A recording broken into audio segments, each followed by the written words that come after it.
Mengungkap keajaiban ASI sama seperti mengungkap keajaiban Allah dalam mengatur detail kebutuhan hamba-hambanya. Dialah Allah yang maha mengatur bahkan pada sesuatu yang tidak bisa kita atur. Dialah Allah yang maha penjamin rezeki bahkan pada sesuatu yang tidak kita minta sekalipun. Dialah Allah yang maha memelihara kehidupan bahkan pada yang terlahir lemah tanpa harapan. ASI adalah pondasi kebaikan bagi bayi. Telah terbukti bahwa bayi yang diberi ASI 17 kali lebih jarang menderita pneumonia atau radang paru.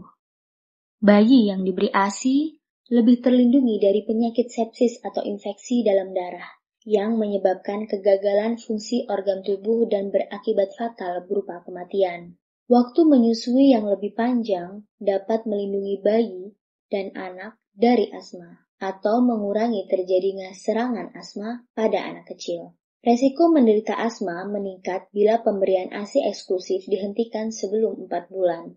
Menyusui dengan waktu yang lebih panjang atau lebih dari 6 bulan dapat melindungi bayi dan anak dari rinitis alergi.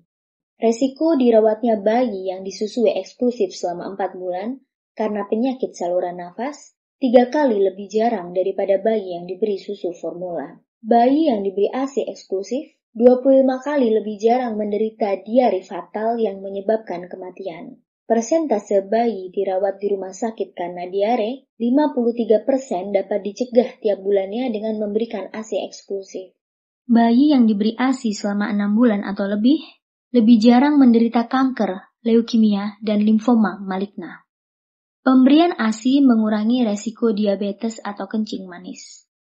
Bayi yang diberi ASI eksklusif lebih terlindungi dari penyakit infeksi telinga bagian tengah.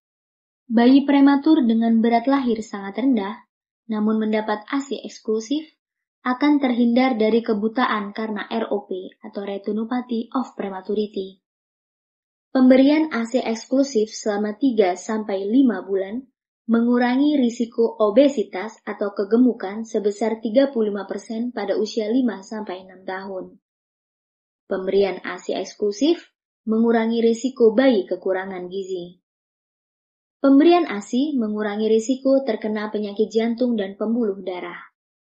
Bayi yang menerima susu formula memiliki konsentrasi kolesterol jahat atau LDL yang lebih tinggi dan kolesterol baik atau HDL yang lebih rendah. LDL merupakan salah satu faktor risiko penyakit kardiovaskuler. Bayi prematur yang menerima ASI memiliki tekanan darah lebih rendah pada 13 hingga 16 tahun kemudian, dibandingkan dengan bayi prematur yang menerima susu formula. Penyakit necrotizing enterocolitis atau NEC, yaitu infeksi dan peradangan yang menyebabkan kerusakan usus atau bagian dari usus, yang umumnya diderita bayi prematur dan sering menyebabkan kematian, dapat dicegah dengan pemberian ASI. ASI melindungi bayi dari celiac disease atau kelainan autoimun ketika penderita mengkonsumsi makanan yang mengandung gluten. Akan terjadi kerusakan pada usus halus. ASI mengurangi risiko bayi terkena infeksi dari bubuk susu formula yang tercemar, misalnya terhindar dari bakteri Enterocolitis Sakazaki. Menyusui mengurangi resiko SIDS atau Sudden Infant Death Syndrome sebesar 50%. ASI mencegah kerusakan gigi, misalnya gigi kropos, maloklusi, atau kelainan susunan gigi atas dan bawah yang berhubungan dengan bentuk rongga mulut atau rahang. Anak yang diberi ASI menunjukkan pencapaian pendidikan yang lebih tinggi, tidak bergantung pada latar belakang sosial dan ekonomi. Nilai IQ anak yang disusui kurang dari 1 bulan adalah 5 poin lebih rendah daripada anak yang disusui selama 7-9 bulan.